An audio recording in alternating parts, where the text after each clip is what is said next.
Types of பாண்டுன்னா ஏன் form ஆகுது, எதுக்காக ஃபார்ம் ஆகுது, ஸ்ட்ரெச்சஸ் எல்லாம் என்ன அப்படிங்கிறதெல்லாம் ஓரளவுக்கு நான் உங்கள்கிட்ட ஐடியா இருக்கும்.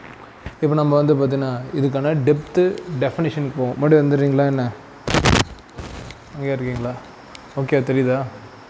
சரி, ரைட்டு. தெரியுதா அங்கேருந்து? இந்த சரி போயிருங்க, அப்படியே இன்னும் சூப்பராக தெரியும். ஓகே, கொஞ்சம் பிரைட்னஸ் இருக்குது பார்த்துக்கலாமா? ரொம்ப டல்லாக இருக்கிற மாதிரி இருக்குது. ஓகே, ஸோ ஹெட்டிங் வந்து டைப்ஸ் ஆஃப் பாண்டு. ஸோ என்னென்ன வகையில் வந்து பார்த்திங்கன்னா பாண்டு நமக்கு ஸ்டடி எக்ஸ்பெரிமெண்டலுக்கு யூஸ் ஆகுது அப்படின்னு பார்த்தோம்னா, ஃபஸ்ட்டு ஸ்ட்ராங் பாண்டு. 2 ஆட்டம் இருக்குன்னா 2 ஆட்டத்துக்கு நடுவில் க்ரியேட் ஆகக்கூடிய பாண்டு ரொம்ப ஸ்ட்ராங்காக இருக்கும், ஒரு பெஸ்ட்டு ஃப்ரெண்ட்ஸ் மாதிரி, அவ்வளோ சீக்கிரம் பிரிக்க முடியாது. வீக் பாண்ட் அப்படிங்கிறது ஒரு ஸ்ட்ரேஞ்சர் மாதிரி, 2 பேர் சேர்ந்துருந்தாங்கன்னா ஒரு ஸ்ட்ரேஞ்சர் சேர்ந்துருக்க மாதிரி, எப்போ வேணால் யார் வேணால் பிரிச்சுக்குவாங்க. 2 வகையான பாண்டு, ஒன்று வலிமையான பிணைப்பு, இன்னொன்று வலிமை அற்ற பிணைப்பு.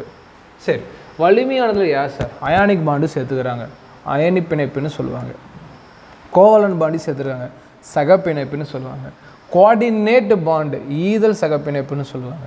மெட்டாலிக் பாண்டு உலோக பிணைப்பு. இது எல்லாமே பெருசாக சொல்லித்தரேன். ஒவ்வொரு பாண்டும் அதுக்கேற்ற மாதிரி ஸ்ட்ரென்த் இருக்கும். உடைக்கணுன்னா 200 400 கிலோ ஜூல் ஒரு மோலுக்கு கொடுக்குற மாதிரி இருக்கும். அப்போ இவ்வளோ எனர்ஜி சப்ளை பண்ணிங்கன்னா தான் இந்த பாண்டை உடைக்க முடியும். அதுவே வீக் பாண்ட் எடுத்திங்கன்னா van der Waals bond and hydrogen bond. இது பாண்டுனே சொல்ல முடியாது, ஒரு கைண்ட் ஆஃப் அட்ராக்ஷன். இது ஈஸியாக உடைக்கணும்னா உங்களுக்கு எவ்வளோ போதும்? 2 40 கிலோ ஜூல் வந்து ஒரு மோல் கொடுத்தாலே உடஞ்சிரும். ஈவன் அதுவும் பாண்டு தான், இதுவும் பாண்டு தான். ஸோ 2 பாண்டும் பார்க்கணும். இது படிக்கிறப்ப நம்ம நிறைய விஷயங்கள் டே டு டே லைஃப்பில் நிறைய விஷயம் கற்றுக்குவோம். அதுக்கு தான் ஃபஸ்ட் எடுத்து நம்ம அயானிக் பாண்டை பற்றி பார்க்கலாம். சரி, ஃபஸ்ட்டு பாண்டு என்ன எழுதுமா? அயனி பிணைப்பு, அயானிக் பாண்டு. என்ன சார் சொல்லி தரப்போகிறேன், லிசன். இப்போது இது கொஞ்சம் ஜூம் பண்ணிக்கலாம். இந்த பக்கம் வந்து பார்த்திங்கன்னா சோடியம் இருக்குது, இந்த பக்கம் குளோரின் இருக்குது. 2 ஆட்டம் இருக்கா? குளோரினுக்கு மொத்தம் 17 எலக்ட்ரான் இருக்குன்னு சார் சொல்லுவேன். குளோரினுக்கு, சோடியத்துக்கு 11 எலக்ட்ரான். கரெக்டாக நீங்கள் ஆல்ஃபா பிரின்சிபல் போட்டிங்கன்னா இங்கே வெளிக்கூட்டில் 1 எலக்ட்ரான் இருக்கும், இங்கே வெளிக்கூட்டில் 1 எலக்ட்ரான் தேவையாக இருக்கும். இந்த இடத்துல வெளிக்கூட்டில் 1 2 3 4 5 6 7 இருக்கும். இதோட வெளிக்கூட்டில் 7, இதோட வெளிக்கூட்டில் 1 எக்ஸ்ட்ரா இருக்கும். இந்த எக்ஸ்ட்ரா இருக்கிறத வந்து பார்த்தீங்கன்னா எனக்கு வேணாம் அப்படின்னு சொல்லிட்டு ஒன்று கொடுத்துரும், டோட்டலாக கொடுத்துரும். அப்படி கொடுத்தா என்ன சார் ஆகும்? இது 2, இது வந்து அவுட்டர் மோஸ்ட்டில் 8 வந்துடும். அப்போ 2,8 இது யாரோட எலக்ட்ரானிக் கான்ஃபிகரேஷன்னா நியானோட எலக்ட்ரானிக் கான்ஃபிகரேஷன். அப்போ சோடியம் யார் மாதிரி மாற ட்ரை பண்ணுது? நியான் மாதிரி. சார் மாறிடுமானா அந்த மாதிரி காட்டிக்கலாம், மற்றபடி ஒன்றும் நியான் கிடையாது. அதே மாதிரி ஒரு எலக்ட்ரானை வாங்கின உடனே இது என்ன ஆகிடும்? 8 ஆகிடும். அப்போ என்ன ஆகும்? 2,8,8ன்னு மாறும். இது யாரோட எலக்ட்ரானிக் கான்ஃபிகரேஷன்? ஆர்கான். அப்போ குளோரின் யார் மாதிரி மாறுது? ஆர்கான் மாதிரி. நோபல் கேஸ் அட்டன் பண்ணிட்டா அதுக்கப்புறம் என்ன பண்ண தேவையில்லை, அவன் வந்து வேலை செய்யணும்னு அவசியம் இல்லை. கரெக்டாக? நீங்கள் மார்னிங் நைட் ஸ்டடி பண்ணுறீங்களா? அந்த மாதிரி எந்த வேலையும் செய்யாமல் ஜாலியாக இருக்கலாம். சரி, இந்த எலக்ட்ரான் போயிடுச்சு இல்லை, இந்த எலக்ட்ரான் போகுது இல்லையா? இந்த எலக்ட்ரான் எங்கேருந்து நான் போகுது? இங்கேருந்து இது வரைக்கும் போகுது. திருப்பி வருவானா சார்? திருப்பி இந்த இடத்துக்கு வருவானா சார்னா தேவை கிடையாது. ஏன்னா இவனுக்கு என்ன தேவையில்லை. ஒரு எலக்ட்ரான் ஒரு இடத்துல இன்னொரு இடத்துக்கு போயிட்டு திருப்பி நான் வரமாட்டேன், தேவையில்லை அப்படின்னு சொன்னால் அந்த பிணைப்பு தான் அயானிக் பாண்டு. ஏன் சார் அயானிக்னு சொல்லணும்? இவன் எலக்ட்ரானை கொடுத்ததுனால இவனை வந்து பாசிட்டிவ் அயான்னு சொல்லுவான். குறைஞ்சா பாசிட்டிவ் தானே.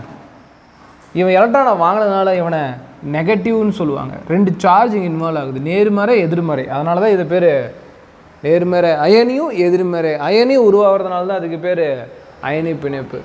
Positive charge and negative charge. இல்லை சார் நான் அப்படி சொல்ல மாட்டேன் அப்படின்னு கேட்டிங்கன்னா, சரி பாசிட்டிவ் இல்லை சார் நான் அப்படி சொல்ல மாட்டேன் அப்படின்னா இதுக்கு பேர் கேட்டயம், இதுக்கு பேர் ஆனயம். கேட்டயான்னா ப்ளஸ் சார்ஜ், ஆனயான்னா minus charge. So cation anion formation இருக்கணும். கவனிங்க, அப்புறம் எழுதி ஸ்டார்ட் டைம் தரேன். மறுபடியும் அப்படி ஆனால் ஐசோ எலக்ட்ரானிக் வித்து இவன் நியான் மாதிரி எலக்ட்ரான் அமைப்பு பெறுவான், இவன் ஆர்கான் மாதிரி எலக்ட்ரான் அமைப்பு பெறுவான். அவ்வளோதான். சரிங்க சார், இதில் என்ன ஸ்டெப்ஸ் இருக்குது? அயானிக் பாண்டை நான் க்ரியேட் பண்ணணும்னா எந்த படிநிலையை கடந்து போகணும்? ஃபஸ்ட்டு வந்து பார்த்திங்கன்னா கேட்டையான் உருவாகணும். அதுக்கு அர்த்தம் ஒருத்த எலக்ட்ரானை இழந்து தான் ஆகணும். Formation of anion. ஒருத்த எலக்ட்ரானை வாங்கி தான் ஆகணும், இது 2 இருக்கணும். ஸோ அது மட்டும் போதுமா? இல்லை, லாட்டிஸ் எனர்ஜி கிரியேட் ஆகணும். அணிக்கோவை ஆற்றல், படிக ஆற்றல், எது வேணால் சொல்லலாம். அது என்ன சார் அணிக்கோவை ஆற்றல், படிக ஆற்றல்? What is formation of lattice? நான் என்ன சொல்லிட்டேன்னா, உங்களுக்கு சோடியம் வந்து பார்த்தீங்கன்னா டேரெக்டாக இப்படி NaClன்னு சொல்கிறீங்களா, இது பார்க்க இப்படி தான் இருக்குமா சார் அப்படின்னு கேட்டிங்கன்னா அதுதான் கிடையாது. ஆக்சுவலாக சோடியம் வந்து பார்த்திங்கன்னா இப்படி இருக்கும். NaClனால் இப்படி தான் இருக்கும். புரியுமா சொல்லுன்னா, குட்டியாக இருக்கிறவன் கம்மி ஆற்றல் வச்சிருக்கக்கூடிய சோடியம், பெருசாக இருக்கவன் Cl. அகைன் இங்கே Cl, இங்கே சோடியம், இங்கே சோடியம், இங்கே Cl, இங்கே Cl, மாறி மாறி மாறி மாறி மாறி மாறி மாறி மாறி லட்டை அடிக்க வச்ச மாதிரி இருப்பான்.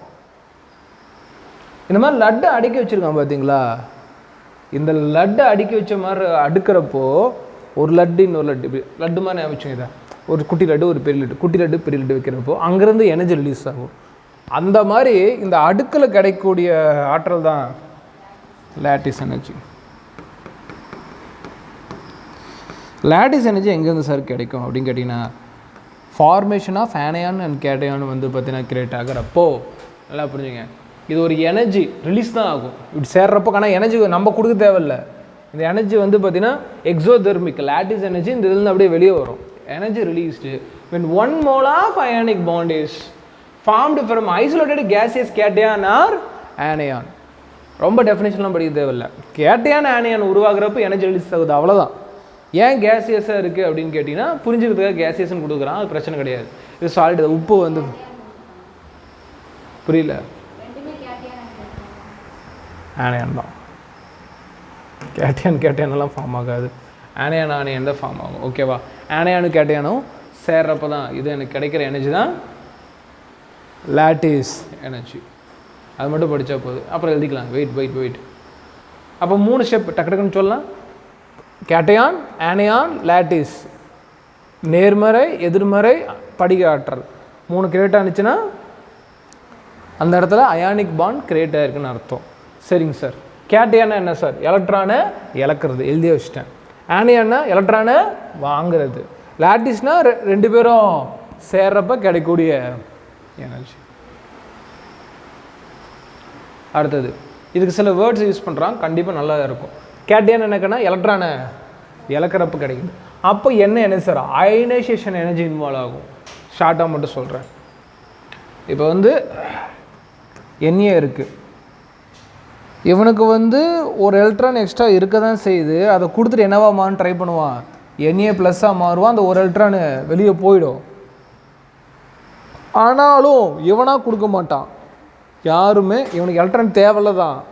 ஒரு கடை இருக்குது, ஒரு தக்காளியில் ஒரு அழுகிற ஸ்டேஜில் இருக்குது அப்படின்னா ஒருத்தர் வந்தால் ஃப்ரீயாக ஒரு ஆள் கொடுக்குறது பதில் ஒரு சின்ன விலை வச்சு கொடுக்கலான்னு தான் பார்ப்பான். ஒரு குட்டியாவது ஒரு விலை வேணும். அப்போ சோடியத்துக்கு வந்து குட்டியாக ஏதாவது கொடுக்கணும் சமீர். என்ன சமீர் கொடுப்பாங்க? அது கொடுக்குறது தான் லாட்டிஸ் எனர்ஜி. ஆல்ரெடி இவனை பற்றி நான் சார் அயனைசேஷன் எனர்ஜி, அயனியாக்கும் ஆற்றலை பற்றி ஃபுல் டாப்பிக்கில் நான் நடத்தினேன் என்னன்னு சொல்லிவிட்டு, புதுசாகலாம் அப்போ நடத்திக்கிறேன். அயனியாக்கும் ஆற்றல்னால் இதில் கூட எலக்ட்ரானை பிடுங்கிறதுக்கு நீங்கள் கொடுக்கக்கூடிய ஆற்றல், அதுதான் வந்து அயனைசேஷன் என்தால்பி. என்ன அயனாக மாறுது? பாசிட்டிவ் அயனாக மாறுது. பாயிண்ட் புரியுதா? சரி. அப்போ எலக்ட்ரான் இழக்கிறப்போ நமக்கு என்ன எனர்ஜி கொடுக்கணும்? அயனைசேஷன் எனர்ஜி நம்ம கொடுக்கணும். அடுத்தது formation of anion which means gain of electron. அப்போ என்ன சார் அப்படி கேட்டிங்கன்னா, இப்போ யார் எலக்ட்ரானை வாங்க போகிறா? Cl வாங்க போகுது. Cl எலக்ட்ரானை வாங்குது அப்படின்னா ஒரு எலக்ட்ரானை வாங்கி என்னவா மாறும்? Cl மைனஸாக மாறுது. இவன் எலக்ட்ரானை வாங்கணும் அப்படிங்கிற பட்சத்தில் இந்த ஆள் வந்து பார்த்திங்கன்னா எலக்ட்ரானை வாங்கணும் அப்படின்னா இங்கே இருக்கக்கூடிய எலக்ட்ரானை வாங்குற அளவுக்கு இவனுக்கு வந்து டேலண்ட் இருக்கணும். டேலண்ட்னா இந்த இடத்துல ஒரு நாட்டம், ஒரு நீடு, ஒரு தேவை இருக்கணும். அதுதான் எலக்ட்ரான் அஃபினிட்டி, எலக்ட்ரான் நாட்டம்னு சொல்லுவாங்க. இவனுக்கு எந்த அளவுக்கு எலக்ட்ரான் நாட்டம் இருக்கோ அந்தளவுக்கு எலக்ட்ரானை பிடிச்சிக்க முடியும். ஸோ இவன் வாங்கிக்கிறான். ஸோ வாங்கணுன்னா எலக்ட்ரான் நேட்டம், அதாவது எலக்ட்ரான் அஃபினிட்டி இருக்கணும். அண்ட் ஃபைனல் லாட்டிஸ் கிரியேட் ஆச்சுன்னா லாட்டிஸ் எனர்ஜி நமக்கு கிடைக்கும். ஸோ ஒன்று நடக்கிறப்ப என்ன மாதிரி எனர்ஜி ரிலீஸ் ஆகுது அப்படிங்கிற நமக்கு தேவை. இதுக்கு தேவைன்னா நமக்கு ஒரு சைக்கிள் படிப்போம், அந்த சைக்கிளுக்கு இதெல்லாம் தேவை. ஓகே, அடுத்த பாட்டு கோவலன் பாண்ட். பிஃபோர் தட் நம்ம இன்னும் கொஞ்சம் அயானிக் பாண்டில் சில விஷயம் கற்றுக்கணும்.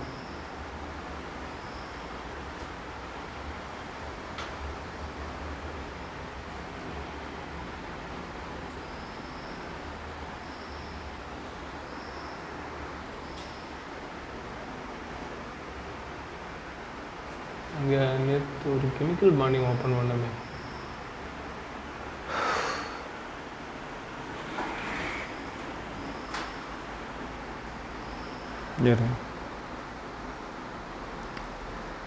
அந்த பாண்டு கிரியேட் ஆகிறப்போ ஈஸியாக கிரியேட் ஆகாது. இப்போ அயானிக் பாண்டு அவ்வளோதானே சார் கிரியேட் ஆச்சுன்னா, நோ, இது நிறைய ஃபேக்டர்ஸ் டிபெண்ட் ஆகிருக்கு. அதுதான் உருவாகணும் அவசியம் இல்லை. அந்த இடத்துல கோவலன் பாண்ட் கூட உருவாகலாம் NaClக்கு நடுவில். ஏன் அது உருவாகாமல் இது உருவாகுது அப்படிங்கிறதுக்கான ரீசன் தான் நம்ம தெரிஞ்சுக்கணும். அந்த ரீசனை தான் அவன் வந்து ஃபைண்ட் அவுட் பண்ணி கொடுப்பான். இதுக்கு நடுவில் இது கிரியேட் ஆகுது அப்படிங்கிற கேள்வியெல்லாம் கேட்க மாட்டான். இது எல்லாருக்குமே தெரியும் ஏன் கிரியேட் ஆகுது, இதுக்கு பதிலாக அவன் கிரியேட் ஆகிருக்கலாம் இல்லை அப்படிங்கிறது தான் நமக்கு NEET question.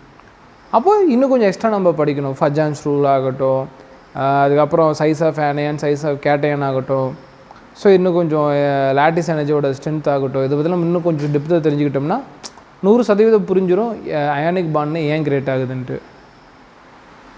Chemical bond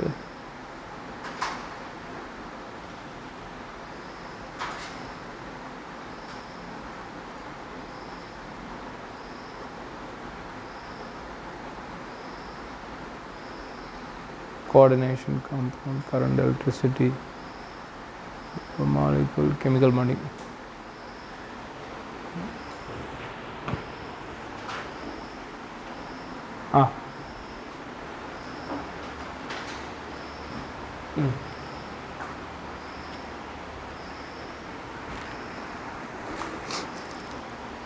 so ஒரு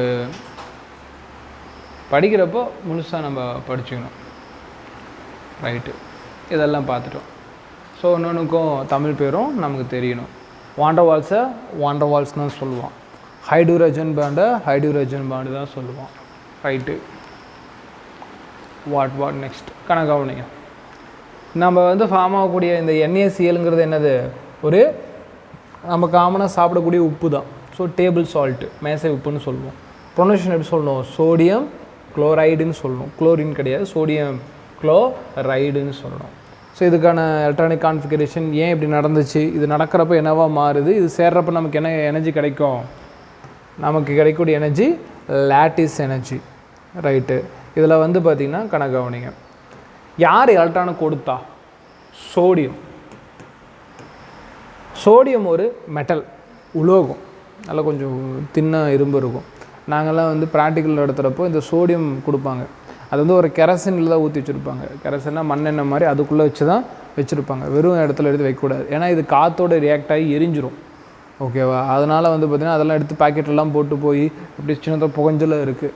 ஸோ அது குட்டியாக ஒரு மெட்டல் மாதிரி, அது வந்து வெறுமை வெளியே வைக்கக்கூடாது. ஸோ அது ஒரு இரும்பு மாதிரி இருக்கும். அதுதான் எலக்ட்ரானை கொடுக்குது, அது வேறு விஷயம். பட் ஜென்ரலாக என்னென்னாக்கன்னா எலக்ட்ரானை கொடுக்குறோன்னா மெட்டல்னு சொல்லுவாங்க. மெட்டல் எலக்ட்ரானை கொடுக்கும், எப்படி வேணால் சொல்லலாம். ஒரு மெட்டல்னால் எலக்ட்ரானை கொடுக்க பார்க்கும். அதனால இரும்பு துரு பிடிக்குது, அலுமினியம் வந்து துரிச்சு போகுது, எல்லாம் பண்ணுறதெல்லாம் தான். யார் வந்து எலக்ட்ரானை வாங்குறானோ மேக்ஸிமம் யாராக இருப்பான், நான் மெட்டல், அலோகமாக இருப்பான். அலோகம் சரி சார், ரெண்டு பேரும் சேர்றப்போ இந்த மாதிரி ஒரு காம்பினேஷன் எக்ஸ்பெக்ட் பண்ணலாம். சரி, மெட்டல் எலக்ட்ரானை கொடுக்கும், அதுவே நான் மெட்டல் எலக்ட்ரானை வாங்கிக்கும். கவனிங்க, எனக்கு வந்து பார்த்திங்கன்னா இந்த எலக்ட்ரான் அது கொடுக்கணுன்னா நான் எனர்ஜி கொடுப்பேன், அது உறிஞ்சிக்கும். இது எலக்ட்ரானை வாங்கணுன்னா பதிலுக்கு என்ன பண்ணும், நமக்கு எனர்ஜியை திருப்பி கொடுக்கும். இதோட ஓவரால் காம்பினேஷன் தான் லாட்டிஸ் எனர்ஜி. இன்னும் அது போக சொல்கிறேன். எண்டோதெர்மிக் எக்ஸோதெர்மிக்கெல்லாம் போவேன்னா சொன்னால் சொல்லிகிட்டே போகலாம், அந்தளவுக்கு டெப்த்தாக இருக்குது. ஆனால் உங்களுக்கு அது புரியாது, இது வரைக்கும் தான் உங்களுக்கு புரியும். அப்போ இது வரைக்கும் நிறுத்திக்கலாம், தப்பு இல்லை. எப்படி கொண்டு போகணும்னு எனக்கு தெரியும். சரி, நமக்கு நீட்டில் இப்படி தான் கேட்பானா, வாய்ப்பே கிடையாது. நம்ம கேட்குற பாயிண்ட்டே வேறு. ஆனால் நமக்கு நிறைய அகாடமியில் என்ன பண்ணுவாங்க, இது வரைக்கும் தான் நடத்துவாங்க, இதுக்கப்புறம் நடத்த மாட்டாங்க. பட் இதுக்கப்புறம் நடத்துகிறதா பாயிண்ட்டே. அயானிக் பாண்ட் யாருக்கு பெஸ்ட்டாக இருக்கும், யாருக்கு கரெக்டாக பெஸ்ட்டாக இருக்கும் அப்படின்னா சூட்டபுளாக இருக்கும். இதுதான் டாபிக். கவனிங்கம்மா, எழுதிக்கலாம். நல்லா கவனிங்க. லித்தியத்துக்கு அப்புறம் கீழே சோடியம் வருவான், சோடியத்துக்கு அப்புறம் பொட்டாசியம் வருவோம், பொட்டாசியத்துக்கு அப்புறம் ருபீடியம், அதுக்கப்புறம் சீசியம், ஃப்ரான்சியம். கீழே போக போக எலக்ட்ரான் அழகாக அதை ரிலீஸ் பண்ணணும். ஏன்னா நான் கிளாசிஃபிகேஷன் ஆஃப் எலமெண்ட்ஸில் சொல்லிட்டேன். ஏன்னா சைஸ் பெருசாக இருக்கும், அவுட்டர் மோஸ்ட்டில் இருக்கும், தூரமாக இருப்பான், அதனால் ஈஸியாக வெளியே போயிடுவான். அப்போ கீழே வர வர யாரோட கேரக்டர் இன்க்ரீஸ் ஆகுது? Metal character. பாயிண்ட் புரியுதா இல்லையா? ராகவி புரியுதா? உங்களுக்கு புரியாது, இது நடத்துகிறப்ப நீங்கள் இல்லையே. சரி, ஃபஸ்ட்டு பாயிண்ட் இதை மட்டும் ஞாபகம் கூட போதும். ஏன் அப்புறம் சொல்லிக்கிறேன். இப்போ டவுன் த குரூப் கீழே போக போக இவன் சைஸ் சீசியம் சைஸ் பெருசாக இருக்கும், அதனால் வெளியே இருக்கும், ரொம்ப தூரமாக இருப்போம், உட்கருவில் இருந்தால் அதனால் ஈஸியாக வெளியே போயிடுவான். அப்போ கீழே வர வர எலக்ட்ரான் டெண்டன்சி லூஸ் பண்ணுறது ரொம்ப சூப்பராக இருக்கும். எனக்கு வேணான்ட்டு மேலே போனால் கொஞ்சமாவது போடுவான், இவனுக்கும் வேணாம், பட் ஓரளவுக்கு சண்டை போட்டு பார்ப்பான், ஆனால் இவன் ஈஸியாக கொடுத்துருவான். அப்போ டவுன் த குரூப் யாரோட கேரக்டர் இன்க்ரீஸ் ஆகுது? மெட்டல் கேரக்டர் இன்க்ரீஸ் ஆகுது. இந்த பாயிண்ட் எல்லாருக்கும் புரியுது இல்லை? ஓகே, சொல்கிறேன். கீழே இந்த ருபீடியம் இருக்குன்னா ருபீடியத்துக்கும் அதோட உட்கருக்கும் தொலைவு நிறைய இருக்குது, அதனால் ஈஸியாக வெளியே போயிடும். அதுவே லித்தியம் உறைஞ்சுன்னா அதோட உட்கருக்கு ரொம்ப பக்கத்தில் எலக்ட்ரான் இருக்கிறதுனால ஒரு அட்ராக்ஷன் க்ரியேட் ஆகும், அவன் தரமாட்டான், அதனால் கொஞ்சம் இவனுக்கு எலக்ட்ரான் லூசிங் டெண்டன்சி குறவு தான். சரிங்க சார், இல்லை ஓகே. இப்போது இதை வச்சு நான் என்ன சார் சொல்லித்தர போகிறீங்க அப்படின்னு கேட்டிங்கன்னா, கொஸ்டின் பேப்பரில் கேட்பான். Lithium chloride, potassium chloride, sodium chloride,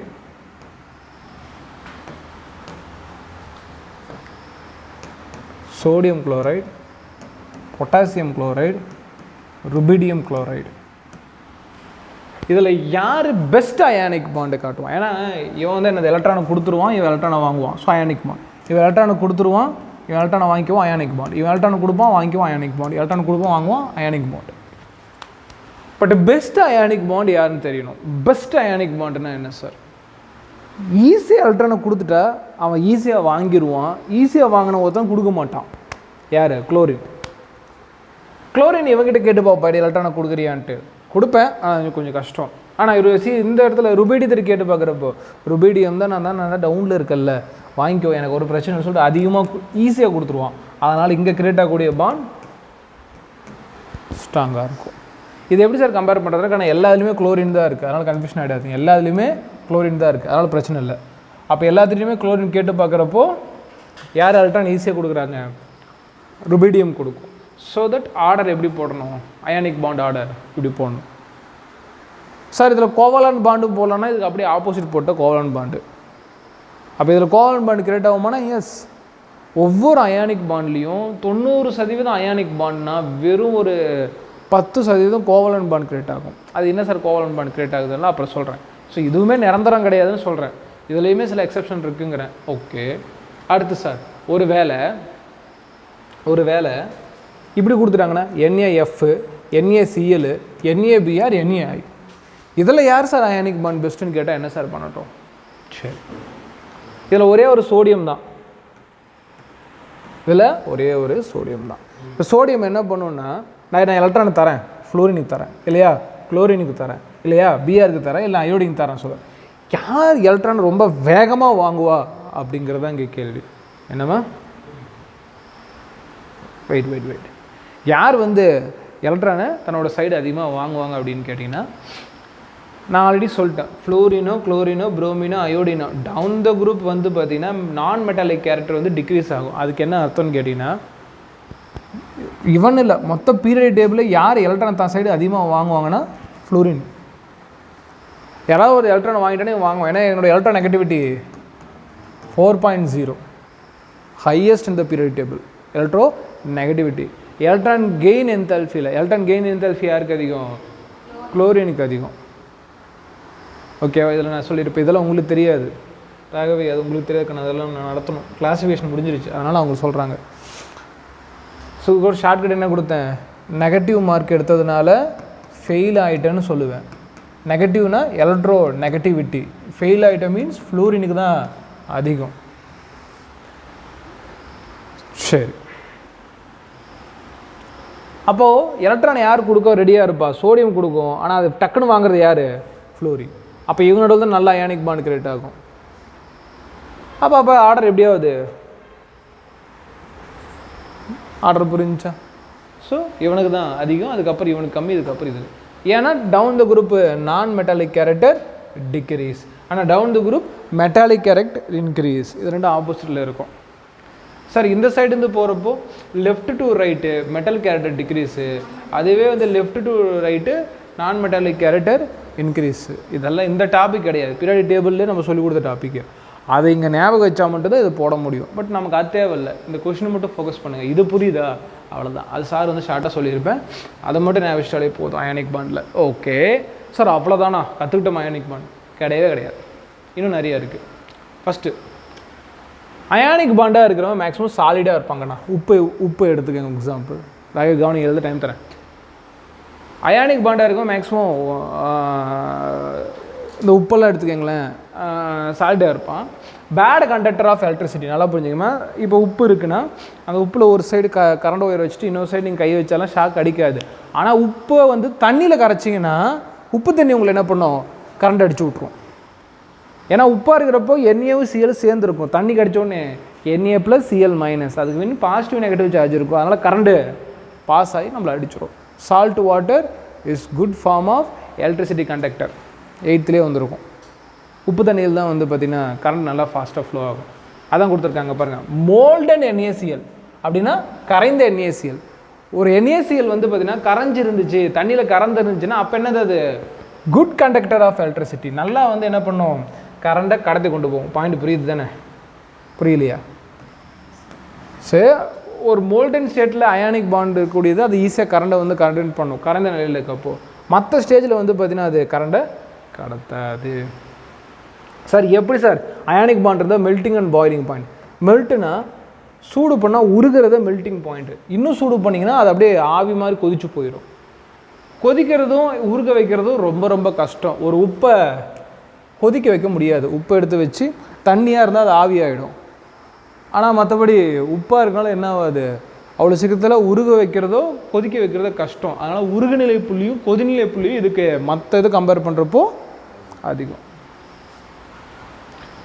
அடுத்து அயானிக் ரியாக்ஷன் ஆர் வெரி ஃபாஸ்ட்னு சொல்கிறாங்க. எஸ், அயனி பிணைப்பில் இருக்க ஒருத்தன் ரொம்ப வேகமாக வினை புரிவான், உண்மைதான்.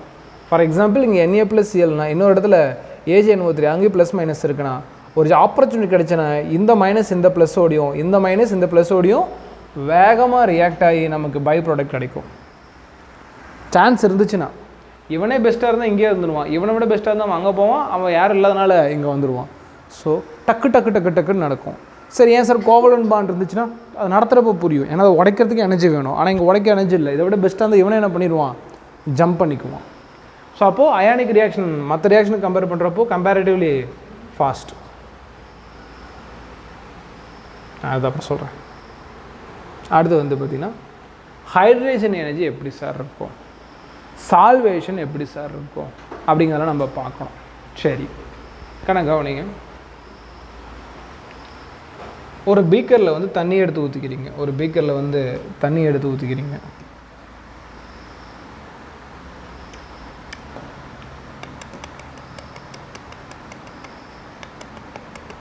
தண்ணி இருக்குது, டவுட் எதுவும் இல்லை, தண்ணி இருக்குது. இந்த தண்ணியில் வந்து பார்த்தீங்கன்னா இப்போ நீங்கள் என்ன ஊற்ற போகிறீங்கன்னா உப்பை தூக்கி போடுறீங்க. உப்பை போட்டால் அது நல்லா கரையும் தானே, தண்ணியில் உப்பு நல்லா கரையும், ஓகே தானே, பிரச்சனை இல்லையே. அப்போ அது மைண்டில் வச்சுக்கிங்க. NaCl உள்ளே போகுது, ஓகே. ஃபார் எக்ஸாம்பிள் இப்படி போனோடனே தண்ணியில் போனோடனே NaCl பிரிஞ்சிடும். நம்ம Naவை மட்டும் எடுத்துக்கலாம். Naவில் எலக்ட்ரான் இருக்காது, அதனால் H2Oவில் லோன் பேர் எலக்ட்ரான் இருக்குமா? லூயிஸ் டாட் ஸ்ட்ரக்சர் போட்டு பாருங்கள், இங்கே என்ன இருக்கும்? லோன் பேர் ஆஃப் எலக்ட்ரான் இருக்கும். அதனால் எல்லாமே அந்த தண்ணியெல்லாம் எங்கே வரும்? சோடியத்தை நோக்கி வரும், குளோரினை பிரிக்கும். அதனால தான் உப்பு கரையுது. சோடியத்தையும் குளோரியும் பிரிக்க முடியலன்னா கடைசி வரைக்கும் உப்பு தண்ணியில் கரையாது. இப்போ தண்ணியில் வந்து கரையிறதுக்கு காரணம் சோடியத்தை யார் சுற்றுவாங்க? வாட்டரை வந்து சுற்று போடும்.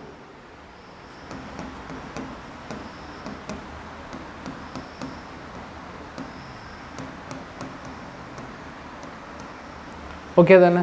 சரி, எவ்வளோக்கு எவ்வளோ இந்த சோடியத்தை இதை சுற்றுதோ அந்த அளவுக்கு இந்த தண்ணியில் வந்து ஒரு எனர்ஜி ரிலீஸ் ஆகிட்டு இருக்கும், ஒரு புது வகையான ஆற்றல் ரிலீஸ் ஆகிட்டே இருக்கும். யாருடான்னு எடுத்து ஆராய்ச்சி பண்ணால் அவன் தான் ஹைட்ரேஷன் எனர்ஜி. நீரேற்று ஆற்றல். நீரேற்று ஆற்றல்னால் ஒரு தண்ணி ஒரு இடத்துல சுற்றிட்டு இருக்குன்னா அந்த இடத்துல ஒரு எனர்ஜி ரிலீஸ் ஆகும். அந்த எனர்ஜிக்கு பேர் நீரேற்று ஆற்றல். எந்த அளவுக்கு இது இது சுற்றுதோ அந்தளவுக்கு கரையுதுன்னு அர்த்தம். அதுக்கு பேர் தான் சால்வேஷன் எனர்ஜி. ரெண்டும் ஒன்று தான். கரைஞ்சிச்சின்னா தண்ணி சுற்றுதுன்னு அர்த்தம். தண்ணி சுற்றுறதுனால கிரியேட் ஆகிற தண்ணி ஹைட்ரஜன் எனர்ஜி. கரைதனால் கிரியேட்டாக கிடையாது கரைதல் ஆற்றல், சால்வேஷன் எனர்ஜி. அப்போ ரெண்டும் ஒன்று தானே? எஸ், ரெண்டும் ஒன்று தான். ஓகே சார், எந்த அளவுக்கு சார் கரையோ அந்த Na+ எந்த அளவுக்கு இருக்கோ அந்த அளவுக்கு. அப்போது charge is directly proportional to hydration energy. இந்த பாயிண்ட்டுக்கு தான் சார் இவ்வளோ சொல்லித்தரேன். ஓகேவா? என்னக்கு நான் சார் சொல்கிறேன் அப்படின்னா, எந்த அளவுக்கு அதில் ப்ளஸ் சார்ஜ் இருக்கோ, எந்த அளவுக்கு வந்து அதில் ப்ளஸ் சார்ஜ் இருக்கோ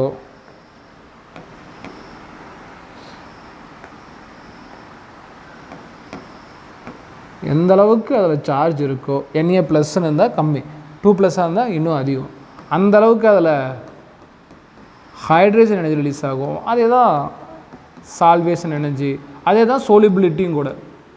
சாலிபிலிட்டினா கரையிறது, எப்படி சொன்னாலும் ஒன்று தான். பாயிண்ட் புரியுதா இல்லையா? யாருக்கு புரியல? ஏன்னா இதை பற்றி நம்ம கொஸ்டின் சால்வ் பண்ணணும். மறுபடியும் சொல்கிறேன், இப்போ Na+ அப்படின்னா அதுகிட்ட எலக்ட்ரான் கம்மியாக இருக்குது, அதனால் எலக்ட்ரான் அதிகமாக வச்சிருக்கக்கூடிய ஒரு வாட்டர் இதை சுற்றிட்டு இதை நோக்கி வரும். எவ்வளோ வாட்டர் இதை சுற்றி வருதோ அந்தளவுக்கு ஹைட்ரேஷன் எனர்ஜி, அந்தளவுக்கு சால்வேஷன் எனர்ஜி. பாயிண்ட் புரியுது இல்லை இது வரைக்கும்? ஓகே தானே?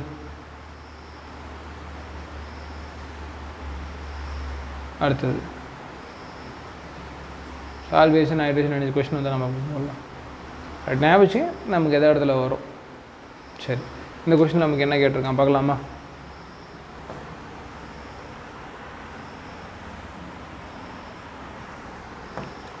பின்வருவற்றுள் எந்த சேர்மத்தில் அதிகபட்ச படிகக்கூடு ஆற்றலை காண்பிக்கிறது? எந்த சேர்மத்தில் அதிகபட்ச படிகக்கூடு ஆற்றல் காண்பிக்கப்படுகிறது? 1993 கேட்டது. படிகக்கூட்டு ஆற்றல்னா லாட்டிஸ் எனர்ஜி. இங்கே பார்க்கலாம், KF இருக்குது, NAF இருக்குது, CSF இருக்குது, RBF இருக்குது. இதில் எல்லா இடத்துலையுமே F வந்து எலக்ட்ரானை சீக்கிரமாக வாங்கிக்கூடிய ஆள் தான்.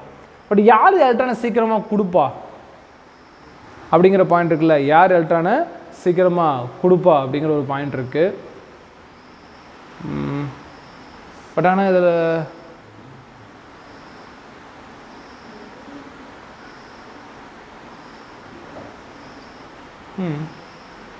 அயானிக் பாண்ட் என்னம்மா?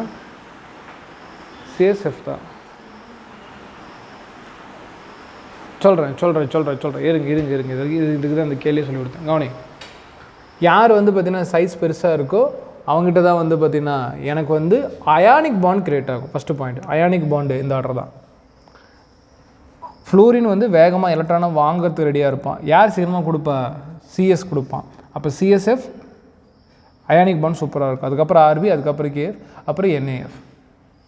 இப்போது ரொம்ப ரொம்ப வீக் அயானிக் பாண்ட்னா இவன் தான். சரி, இதை வச்சு லாட்டிஸ் எனர்ஜிக்கு ஃபைண்ட் அவுட் பண்ண முடியுமானா இங்கே தான் பாயிண்ட் இருக்குது. இதை தான் அண்டர்ஸ்டாண்டிங்கெல்லாம் நான் சொல்லித்தர போகிறேன். கவனிங்க, எப்படின்னா அயானிக் லாட்டிஸ் எனர்ஜி எப்போ கிரியேட் ஆகும்? எத்தனவுக்கு லட்டு அடுக்கப்படுதோ அந்தளவுக்கு கிடைக்கும். ஃபார் எக்ஸாம்பிள் CS இவ்வளோ பெருசு இருக்கும், F இவ்வளோ சிறுசு இருக்கும். அப்போ இந்த இடத்துல ஒரு எனர்ஜி கிரியேட் ஆகும். CS இந்த அளவுக்கு இருந்துச்சுன்னா F இந்த அளவுக்கு இருக்கும். சரி, இதுவே NAF எடுங்களேன். NAF இங்கே ஒரு எனர்ஜி, மறுபடியும் ஒரு எனர்ஜி, இங்கே ஒரு எனர்ஜி, மறுபடியும் ஒரு எனர்ஜி. ரெண்டும் ஒரே சைஸ் தான் இருக்கும் மேக்ஸிமம். இங்கே ஒரு எனர்ஜி, இங்கே ஒரு எனர்ஜி, இங்கே ஒரு எனர்ஜி, இங்கே ஒரு எனர்ஜி, இங்கே ஒரு எனர்ஜி, இங்கே ஒரு எனர்ஜி. 1 2 3 4 5 6. ஆனால் இங்கே 2. ஸோ 2 லாட்டிஸ் எனர்ஜி கிடைக்கிற இடத்துல ஒருவேளை சைஸ் கம்மியாக இருந்தால் 6 கிடைக்கும். அப்போது லாட்டிஸ் எனர்ஜிக்கு formula is indirectly proportional to size. யாருக்கு சைஸ் கம்மியாக இருக்கோ அவனுக்கு லாட்டிஸ் எனர்ஜி அதிகமாக இருக்கும். ஸோ தட் கண்டிப்பாக ஆப்வியஸாக இந்த ஆர்டர் அப்படியே ரிவர்ஸ் ஆகிடும். அப்போ யாருக்கு சைஸ் கம்மி? NAF. மொத்தம் அயானிக் பாண்ட் கிரியேட் ஆனது லாட்டிஸ் எனர்ஜி. ஸோ இங்கே அயானிக் பாண்ட் கிரியேட் ஆகுது. ஆனால் இவன் சைஸ் ரொம்ப குட்டியாக இருக்கனால இவங்க 2 பேர் யார்? இந்த CSF கிரியேட் பண்ணக்கூடிய நல்ல அயானிக் பாண்டாக இருந்தால் கூட எந்த அளவுக்கு ஒட்டுதோ அந்தளவுக்கு லாட்டிஸ் எனர்ஜி கிடையாது. எத்தனை நம்பர் கிரியேட் ஆகுதோ அத்தனை இடத்துல லாட்டிஸ் எனர்ஜி. ஸோ தட் அப்படியே என்ன இந்த ஆர்டரு ரிவர்ஸ் ஆகும். அப்படி பார்த்தா சிஎஸ்எஃப் ஆன்சர் இல்லை, என்ஏஎஃப் ஆன்சர். நோட் பண்ணிக்கமா, இருங்க நோட் பண்ணிக்கலாம் இருங்க. அதான் அதே பாயிண்ட் அதில் கொடுத்துருப்பேன், பிளர் ஆகிடுச்சு. ஓகே, அவ்வளோதான். இன்னும் அடுத்து என்ன போக போகிறோம்? கோவலன் பாண்டு போக போகிறோம். ஸோ இவ்வளோ தான் பாயிண்ட்டு. இன்னும் நம்ம இதில் டெஸ்ட்டில் பார்ப்போம். ஸோ எண்ட் ஆஃப் தி டே ஒரே ஒரு தான், ஓகேங்களா? என்ன அப்படின்னு கேட்டிங்கன்னா, இதில் டாபிக்ஸ் இவ்வளோ தான். அயானிக் பாண்ட் எப்படி கிரியேட் ஆகுது, அதுக்கு என்னென்ன எனர்ஜி சப்ளை ஆகுது, அதில் ஹைட்ரேஷன் எனர்ஜி எப்படி இருக்குது அப்படின்றத சொல்லுவாங்க. இப்போ உதாரணத்துக்கு இந்த ஹைட்ரேஷன் எனர்ஜி சூப்பராக நீங்கள் அண்டர்ஸ்டாண்ட் பண்ணிங்கன்னா நீங்களே சொல்லலாம். என்ன சொல்லலாம்? இங்கே பாருங்க. இப்போ உதாரணத்துக்கு உங்ககிட்ட வந்து ஒரு ரிசர்ச்சர் வந்து உங்கள்கிட்ட ஒரு 4 பிளேட்டை கொடுத்துட்றாங்க. அந்த 4 பிளேட்லேயும் வந்து கொஞ்சம் உப்பு போட்டு கொடுத்துட்றாங்க. ஒரு உப்புக்கும் அவங்க பேர் சொல்லிடுறாங்க. எப்பா இது வந்து பார்த்திங்கன்னா சோடியம் குளோரைடு, இது வந்து மெக்னீஷியம் குளோரைடு, இது வந்து அலுமினியம் குளோரைடு, இப்படி கொடுத்துட்றாங்கன்னு வச்சுக்கலாம். இதை அழிச்சிடலாம். அலுமினியம் குளோரைடு, இது 3மே தண்ணியில் எது வந்து நல்லா கரையும்னு கேட்குறாங்க. நீங்கள் என்ன பண்ணுவீங்க? இது தண்ணியில் போட்டு கரைச்சி ஆன்சர் பண்ணுவீங்க. ஆனால் சப்ஜெக்ட் நாலேஜ் இருக்குன்னு தெரியும். கரையிறதுனா சாலிபிலிட்டி, சாலிபிலிட்டினா சால்வேஷன் எனர்ஜி, சால்வேஷன் எனர்ஜினா ஹைட்ரேஷன் எனர்ஜி, ஹைட்ரேஷன் எனர்ஜினா சார்ஜ். இங்கே வந்து இது ஒரே ஒரு Na+ன்னு உருவாகும். இங்கே வந்து பார்த்திங்கன்னா இது MgCl2, அதனால் இதுக்கு பேர் Mg2+. இது Cl3ங்கனால Al3+. அப்போ யார் நல்லா தண்ணியில் கரைவா?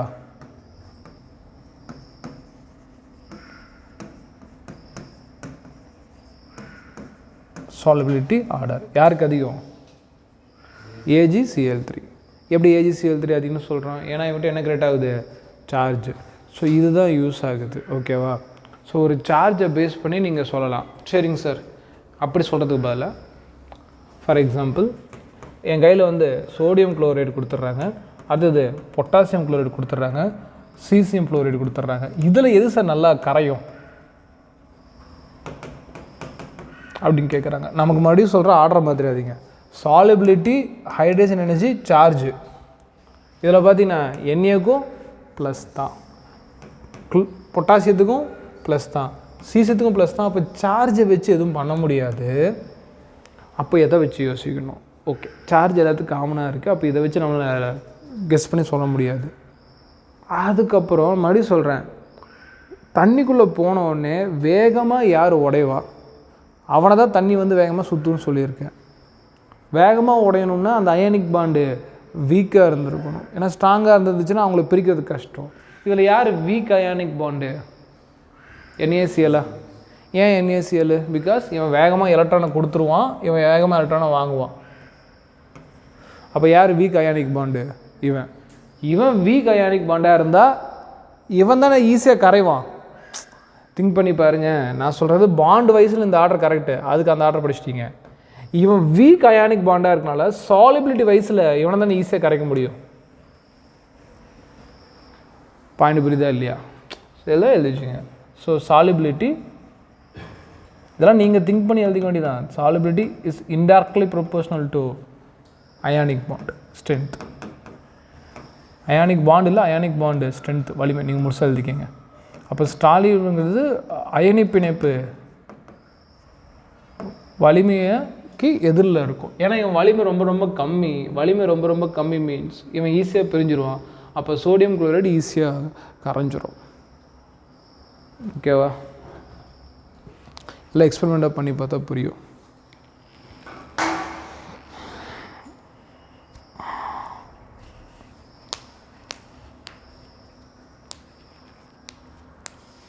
எழுதிங்க. ஸோ இந்த மாதிரி நான் கொடுத்த கீ பாயிண்ட்ஸை நீங்கள் ஒரு ஆர்டர் போட்டு பார்த்து யார் பெஸ்ட்டாக இருப்பா அதில் அப்படின்னு செக் பண்ணி பார்த்து அதுக்கப்புறமேட்டுக்கு நீங்கள் ஃப்ரீ டைமில் என்கிட்ட வந்து சார் இந்த ஆர்டர் கரெக்டாக அப்படின்னு நீங்கள் வந்து பார்த்தீங்கன்னா போட்டு பார்த்து வந்து கேட்டுக்கலாம். சரியா? இன்னும் நிறையா இருக்குது, போக சொல்கிறேன். என்ன சைஸு? அதை வச்சு சொன்னோம்னா எப்படி? சொல்லுங்கள், ஃபுல்லாக சொல்லுங்கள்.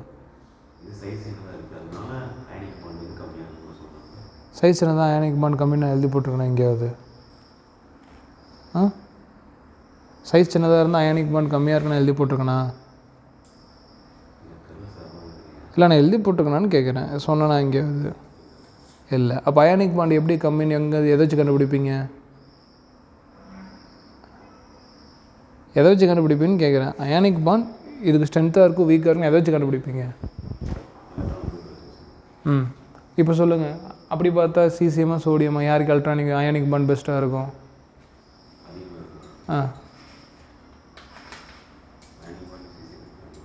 சிசி தான் அதிகமாக இருக்கும். அப்படி தான் சொல்லணும். அவங்க சைஸ் பெருசாக இருக்குது அதனால் அவனுக்கு அயானிக் பாண்ட் பெஸ்ட்டாக இருக்குன்னு சொல்லக்கூடாது.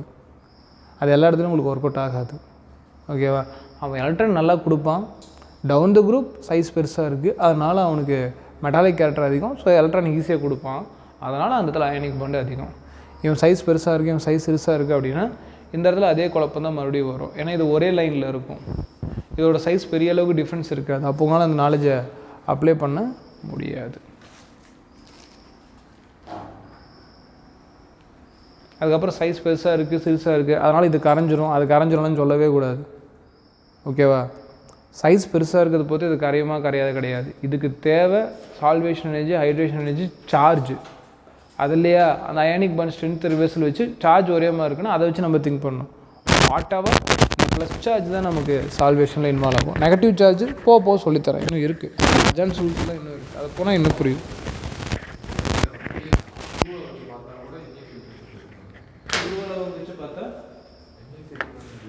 சார் நான் சைஸ் இஸ் இன்டர்வல் ப்ரொபோர்ஷனாலிட்டி என்ன எழுதி போட்டேன்? படிகாட்டு. இது இடத்துல படிகாட்டில் இருக்கா? அப்புறம் ஏன் அதுக்கு கொண்டு வரீங்க எல்லோரும்? சைஸை பற்றி பேசவே கூடாது. இவன் சைஸ் குட்டியாக இருக்குது அதனால் ஈஸியாக கரைஞ்சி சொல்லக்கூடாது.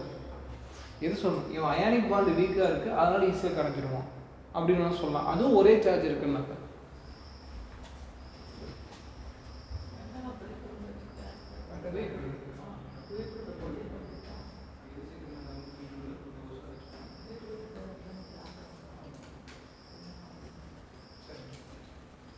சரி, பிரேக் ஒன்று போயிட்டாங்கண்ணா, கண்டினியூ பண்ணலாம். ரைட், பிரேக் போயிட்டாங்கண்ணா, கண்டினியூ பண்ணிக்கலாம்.